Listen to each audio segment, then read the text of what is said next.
Well, breaking news to report to you right now. Very good news here. All charges against Pastor Rodney Howard Brown have been dropped. Of course, it was back in March when Howard Brown was originally arrested for unlawful assembly for violating public health. This was, of course, going to be punishable for up to 60 days in jail and a $500 fine on top of that. Now, at the time, Howard Brown had continued hosting his church services despite the safer at home order that had been in place by Governor Ron DeSantis. He continued to host those services until finally he was in fact arrested. He didn't comply. He continued to host them.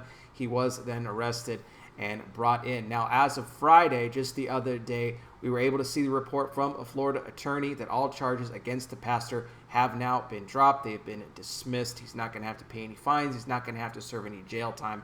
And that is great news right there. Howard Brown, he's kind of a controversial type of a pastor. But here's the bigger picture here. You can kind of look past, the fact that you may or may not like Rodney as a person.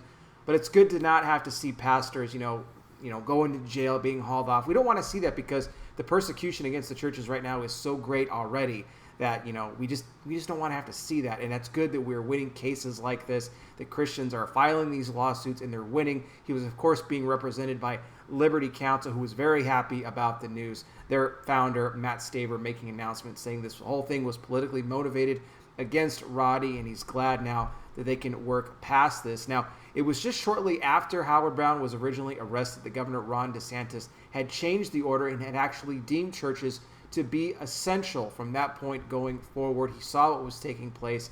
He didn't like it. He didn't think that Rodney Howard Brown should have been arrested, and he went ahead and made that change. Now, apparently fences had already been on the mend between both Rodney Howard Brown and the sheriff there in Hillsborough County. In fact, he had lunch with the sheriff at his home, him and his wife, back on April 29th. They had discussed plans on how they could safely reopen the county, and then eventually Howard Brown will go ahead and reopen the River at Tampa Bay Church. So good news there. What do you guys think about this? Let me know down below in the comment section. Again, all charges have been dropped against Pastor Rodney Howard Brown down there in Florida. I'll be back with more. You guys take care. Please be safe out there. God bless each and every single one of you, and I'll talk with you soon.